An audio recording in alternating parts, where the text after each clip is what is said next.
बचाओ बचाओ बचाओ बचाओ।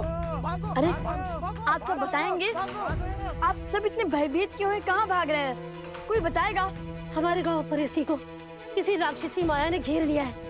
सभी किसी विचित्र रोग से ग्रसित हो रहे हैं। हम ऋषि हरित को खोज रहे हैं क्योंकि उन्हीं के पास इस रोग का उपाय है। ठीक है, जन लाओ इनके लिए।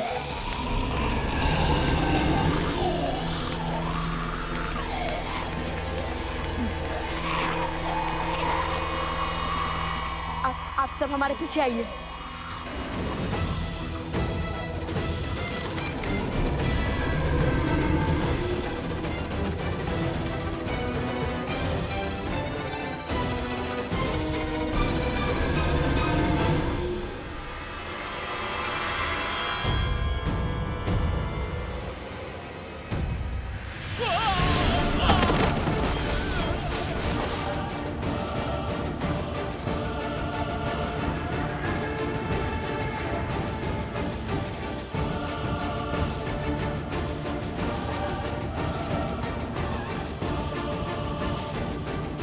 पूर्व में बसे परेशी गांव में पुनः असुरी रोग फैलाओ। मेरी माया तुम्हारे साथ है।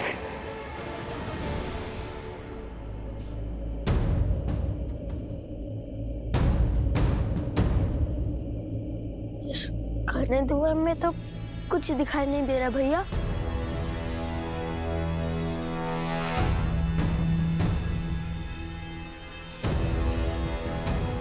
भैया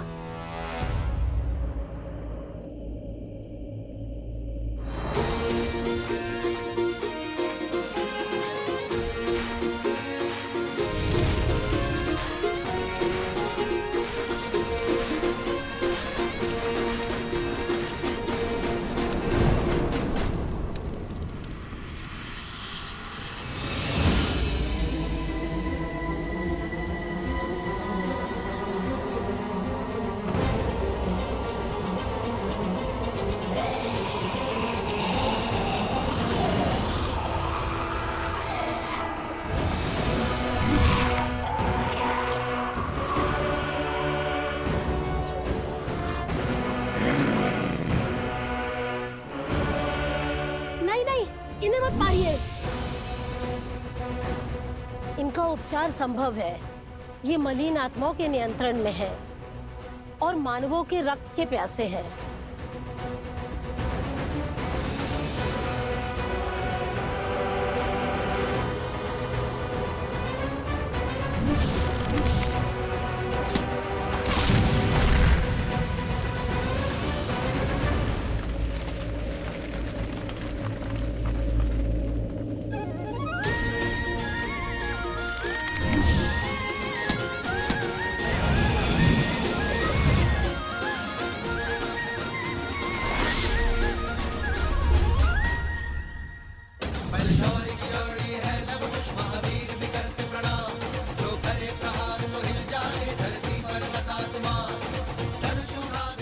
लव कुश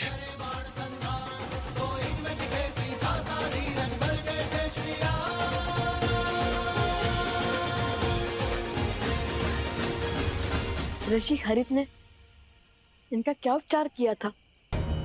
उन पर्वतों के बीच में विशेष औषधियां उगती है। उन्हीं के उपयोग से ऋषि हरित ने इनका उपचार किया था।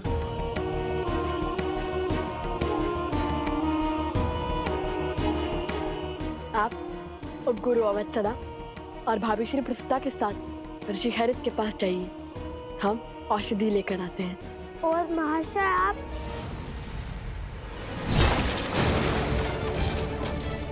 बचाओ बचाओ, भागो भागो भागो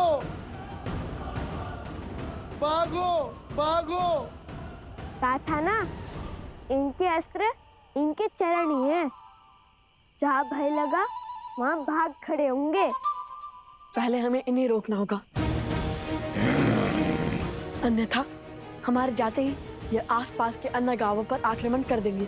क्या करे भैया, यदि ये असुर होते तो लक्ष्मण रेखा खींचकर इन्हें सीमा में बांध देते, किंतु ये तो असुर भी नहीं है। तो सदा अनजाने में ही उचित युक्ति सुझाते हो कुछ। असर नहीं तो क्या हुआ, हम इनके आसपास एक अभिमंत्रित रेखा तो खींच ही सकते हैं ना। जो अशुद्ध होते हैं उन्हें सदा शुद्धता से, पवित्रता से संकट होता है।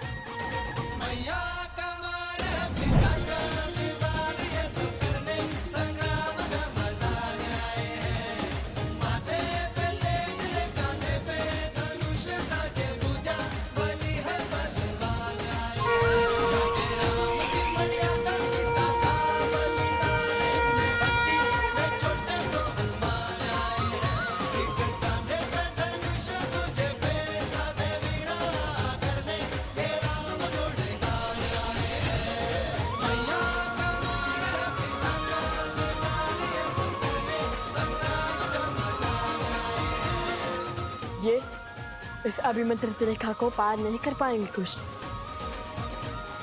आप सब शीघ्र जाइए। सोमकरण, कुश, चलो।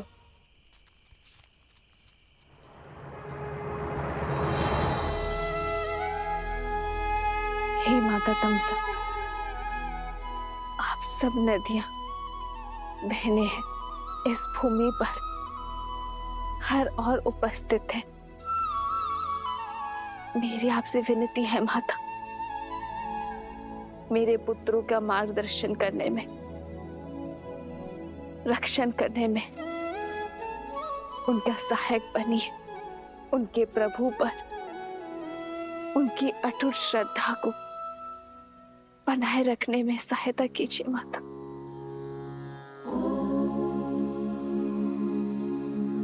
जलनीता पूजनम महानदी देवतानां यथा सर्वाणि देवी सीता प्रीयन्ते तथा तामसः।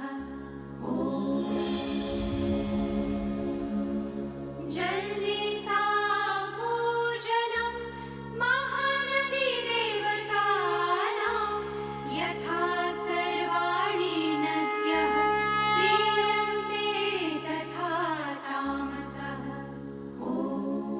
भूमि की हर नदी जानती है कि आप भूमि देवी की पुत्री सीता भूमिजा है और आपकी संतानों की सुरक्षा हमारा दायित्व है। माता, त्रिवेणी धाम में सभी महानदियां आपके पुत्रों को अपना आशीर्वाद देने हेतु उपस्थित होंगी, किंतु जैसे हम स्वयं किसी घड़े तक नहीं जाती, आपके पुत्रों को हमारा आशीर्वाद प्राप्त करने के लिए नदी में स्वयं स्नान करना होगा।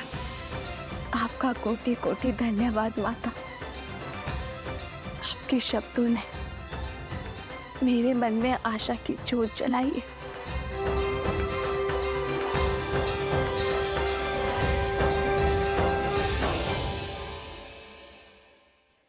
अतिशीघ्र चलो, यह अश्व तो पर्वत की ओर जा रहा है। यहाँ हम अश्व की क्या स्वयं की भी रक्षा नहीं कर पाएंगे। चलो शीघ्र चलो।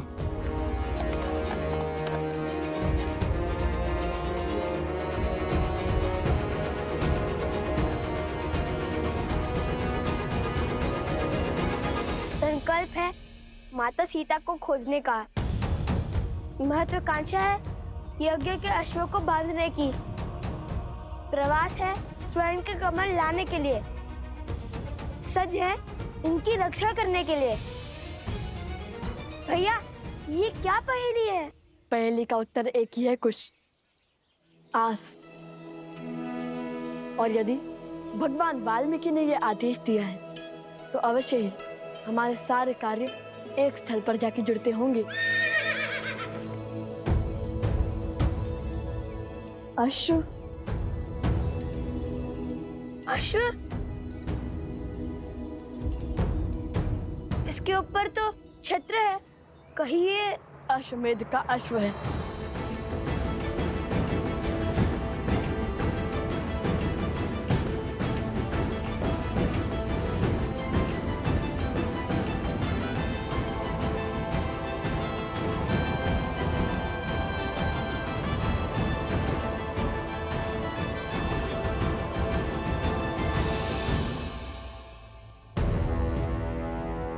वो देखिए भैया,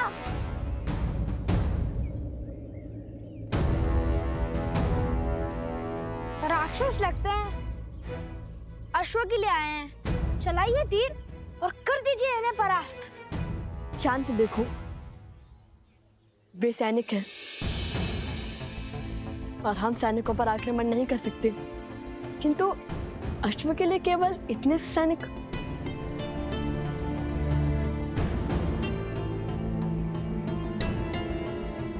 अवश्य ही सेना की बड़ी टुकड़ी पीछे होगी। हमें उनका सामना भी करना होगा।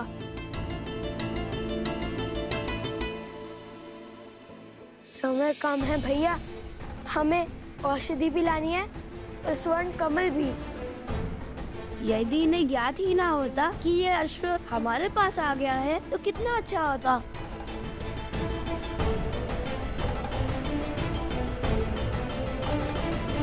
तुम आसपास के गांव से एक अश्व ला, हम उस अश्व को इससे बदल देंगे और जब तक वो हमारे ये भेद जानेंगे तब तक यज्ञ का अश्व हम ले जाएंगे।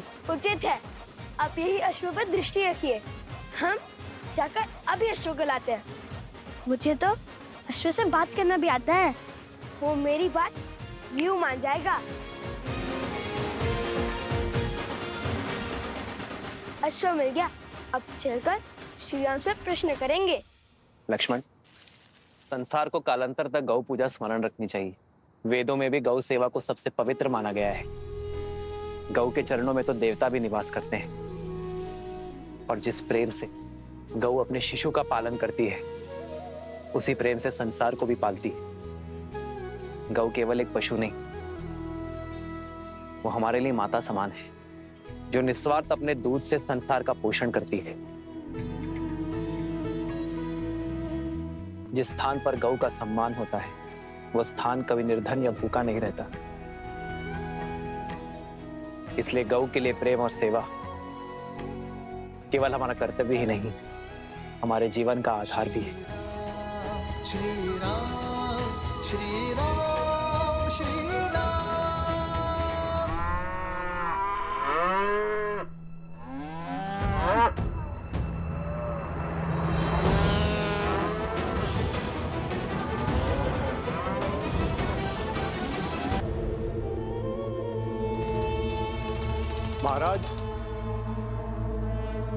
महाराज, अश्वमेध यज्ञ के कारण अयोध्या की प्रजा फिर से उस राम की ओर समर्पित हो रही है। मेरे अथक प्रयासों के बाद भी मैं उनके मन को विचलित नहीं कर पा रहा हूं। और कितना समय लेंगे आप महाराज? समय बड़ा चंचल होता है बानासुर, वो किसी के वश में नहीं आता है। मेरे भ्राता दशानंद रावण को भी लगा था कि वो समय के अंत तक जीवित रहेगा, पर देखो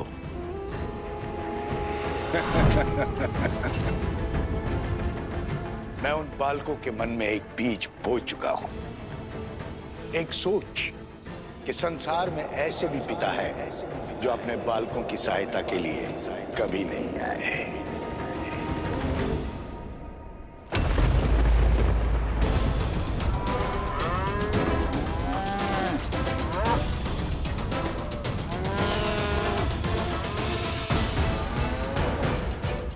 गौ माता का क्रंदन तो अनिष्ट का सूचक होता है।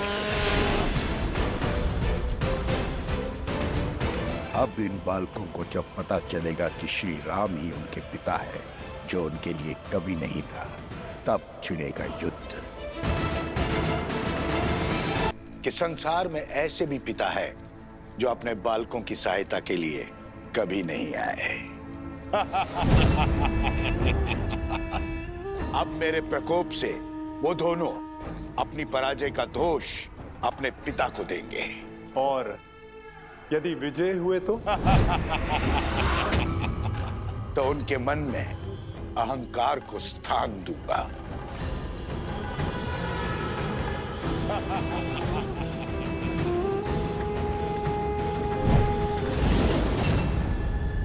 अब उन्हें सत्य बताना मेरा दायित्व है। उन्हें यह ज्ञान देना कि उनके पिता और कोई नहीं, उनके आराध्य श्री राम है। और जिस सीता से मिले बिना वो उसके कष्ट को जानकर इतने विचलित हो गए, वो और कोई नहीं, उन्हीं की माता है जिसका राम ने त्याग किया है।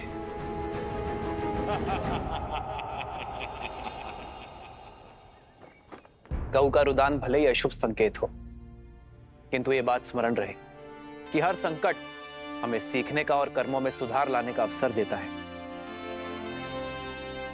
और जैसे आर्य सुमंत ने बताया कि गौ के रुदान का कारण उसके बछड़े से उसका विरह था, जिसे शीघ्र ही ढूंढकर उसकी माता से पुनः मिलाने का आदेश है।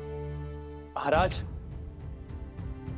ये तो नहीं पता कि आपने ऐसा क्यों किया, किंतु क्या शत्रुघ्न को अश्व से दूर रखने का आदेश उचित है? शक्तिशाली राष्ट्र सबसे पहले आक्रमण नहीं करता भरत, और जिस राजा की अयोध्या के अश्वमेध यज्ञ को चुनौती देने की इच्छा है, उसे भी तो युद्ध के लिए सज्ज होने का अवसर मिलना चाहिए।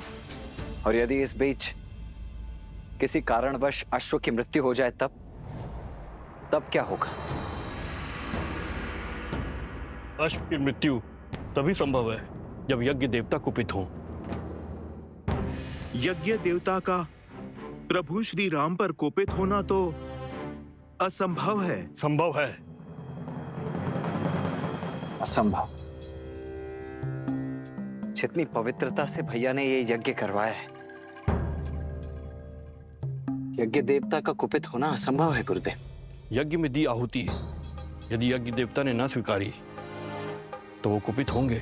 परंतु यज्ञ देवता आहुति स्वीकार करेंगे क्यों नहीं? क्योंकि यज्ञ में मंत्रोच्चार केवल महाराज राम ने किया है, उनकी पत्नी ने नहीं। परंतु महारानी की मूर्ति मंत्रोच्चार कैसे कर सकती है?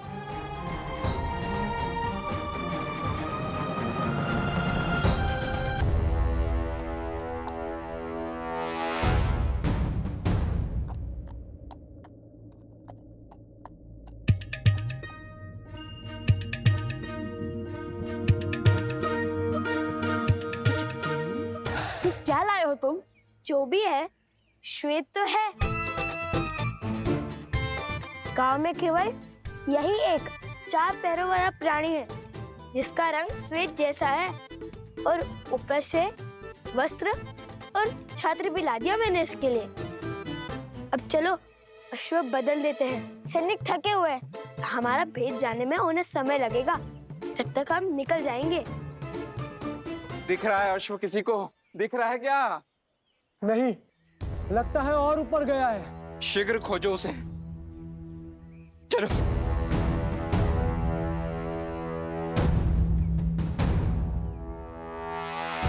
हमें सैनिकों का ध्यान भटकाना होगा। जो आ गया भैया, आप अश्व को पकड़िए, मैं अश्व की ध्वनि निकालता हूँ, उनका ध्यान भटकाता हूँ। ये अश्व की ध्वनि है या फिर गधे की? पर भैया गधा तो डी चौ करता है।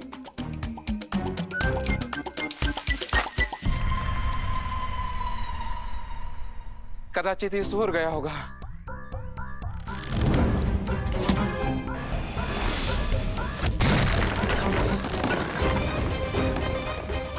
ये सोर क्या ध्वनि है?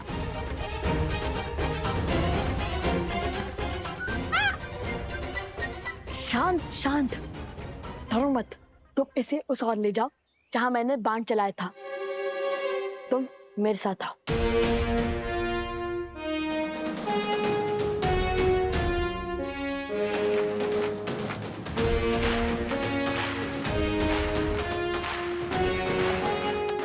मरण है ना, हमें अश्व को कैसे रोकना है? कैसे रोकना है? ये बात कब हुई? तो तुम्हें क्या लगता है भगवान वाल्मीकि ने हमें मिथिला के प्रवास के लिए क्यों भेजा था? ओ, स्मरण है, इस प्रवास की तैयारी के लिए।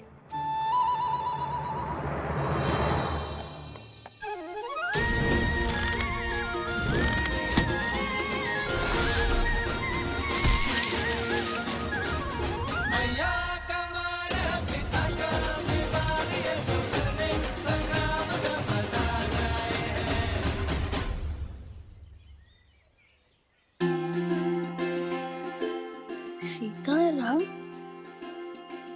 भैया, ये तो वही अश्व है। सिया राम जय जय राम राम सिया राम जय जय राम। कदाचित इसका हमारा और सीताराम का कोई ना कोई संबंध अवश्य है। क्यों मित्र, हम स्मरण है ना?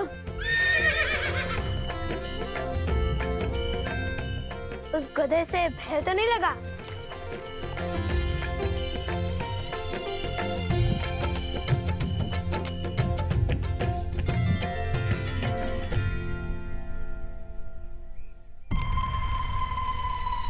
अरे ये अश्व का कद कैसे घट गया? मिला, अश्व मिला।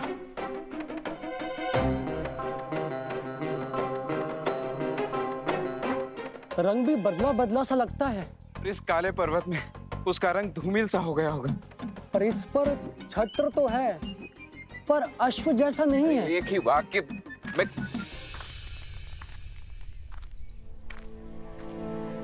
प्रणाम राजकुमार। सेना भी पहुंच रही है। अश्व मिला क्या आप सबको? उस ओर देखिए राजकुमार, हमने एक क्षण भी अश्व से अपनी दृष्टि ओझल नहीं की। आदेश यज्ञ के अश्व पर दृष्टि रखना था सेनापति। आप लोग यहाँ क्या वनगमन कर रहे हैं? अश्व के पीछे ही गमन कर रहे हैं राजकुमार। ये क्या आपको अश्व दिखाई दे रहा है?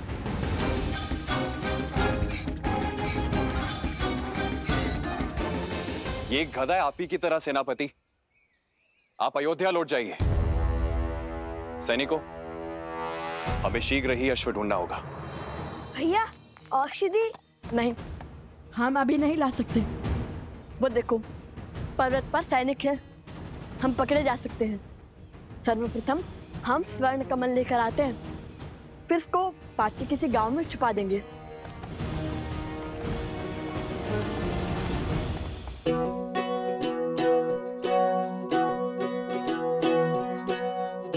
सुनो, यह स्थान उचित है।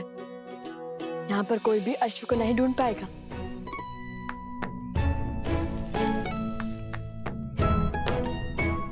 अब ठीक है, अब तुम खाओ पियो विश्राम करो, लेकिन ध्वनि मत करना, ठीक है? ध्वनि मत निकालना।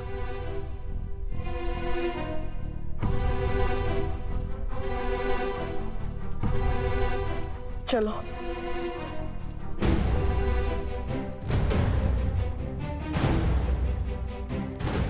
अरे अब क्यों छुप रहे हैं हम?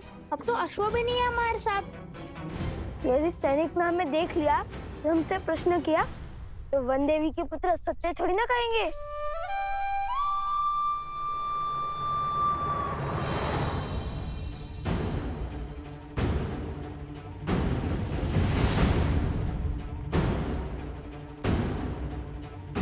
त्रिवेणी धाम निकट ही है, शीघ्र चलो।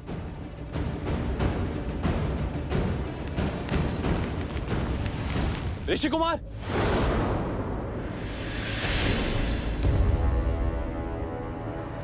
भागो! अरे रुकिए ऋषि कुमार।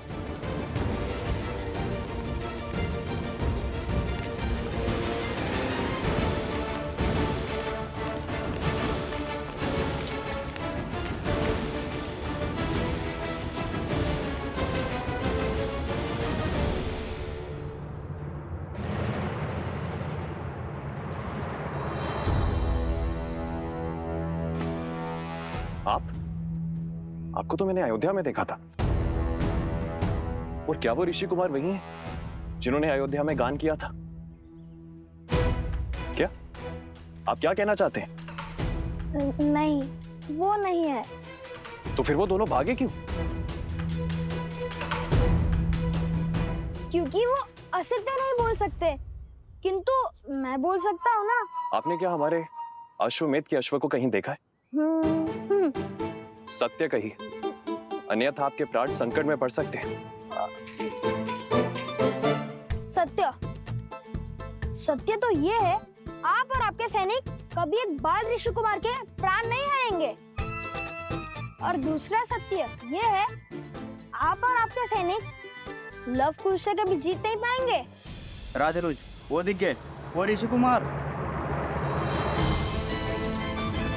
ऋषि कुमार, रुको।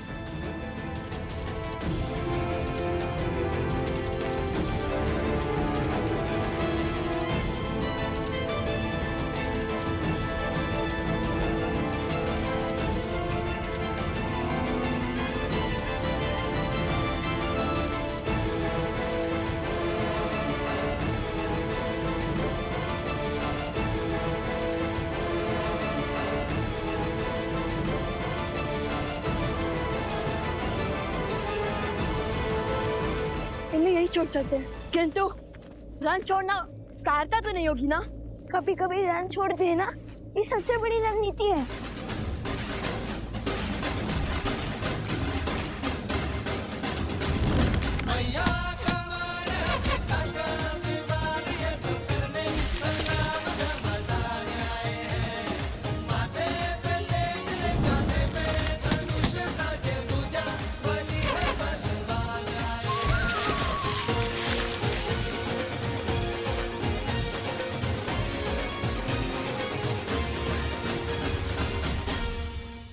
सैनिकों, शीघ्र हटाओ इसे।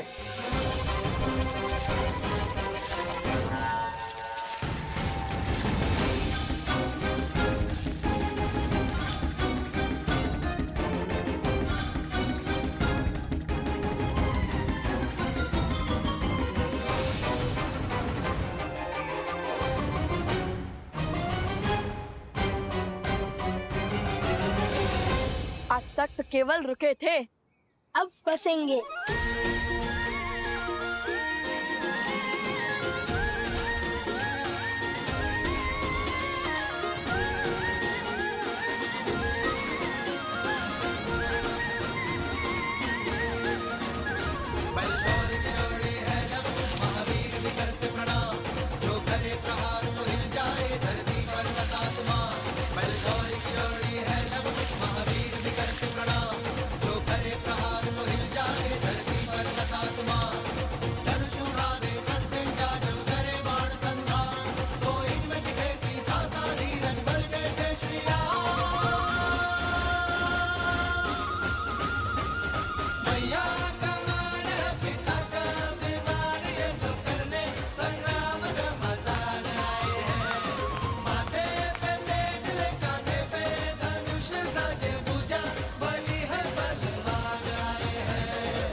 बस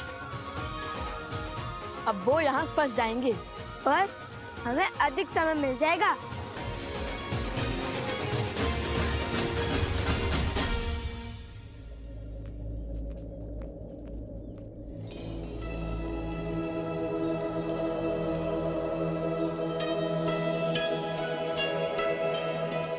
अंततः हम त्रिवेणी धाम पहुंच गए। वो देखो तमसा, वो देखो सोना, और वो जो दाहिने ओर से आ रही है वो है सप्तगंडिका, जहाँ तीनों नदियों के मिलने का स्थान है, इसलिए ये त्रिवेणी है। सुंदर भैया, क्या रूप है इस त्रिवेणी धाम का।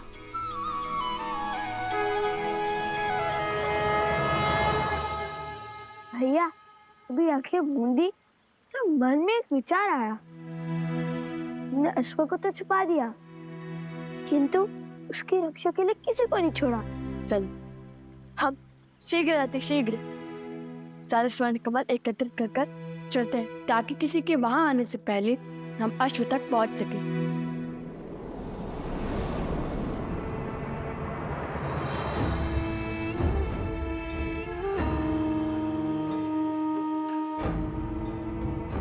आओ प्रबंधासुर, देखो तुम्हारे परम मित्र और मेरे प्रिय पुत्र चंद्रबाहु की मृत्यु का प्रतिशोध लेने की घड़ी आ गई है।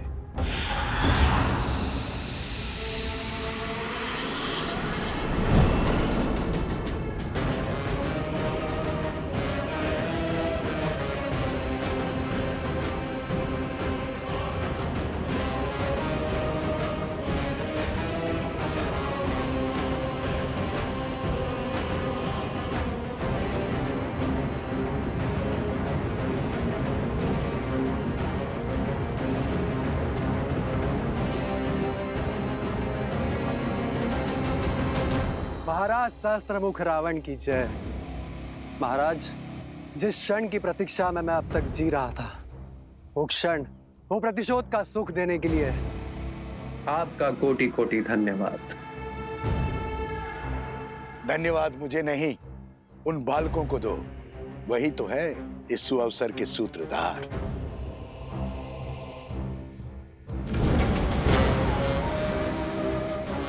मैं उस अश्व को मारकर उस राम के अश्वमेध यज्ञ को असफल कर दूंगा। वो जिस मर्यादा धर्म की ध्वजा लहराना चाहता है, उसे मैं तार तार कर दूंगा। कदापि नहीं। हमारे प्रतिशोध की पूर्ति इस अश्व की मृत्यु से नहीं होगी। जैसा मैं कहता हूं वैसा करो। किंतु महाराज, सामने खड़े सुअवसर को केवल मूर्ख ही गवाते हैं। मैं इस अश्व को मारकर सीधा राम को युद्ध के लिए ललकारूंगा। फिर वो तो क्या, उसके समस्त परिवार को समाप्त कर दूंगा मैं। अपनी क्रोधाग्नि को शांत करो। बल से नहीं, बुद्धि से काम लो। वचन देता हूं, प्रतिशोध का ऐसा भव्य सुख दूंगा तुम्हें, जिसमें राम और उसका परिवार स्वयं ही एक दूसरे की मृत्यु का कारण बनेंगे।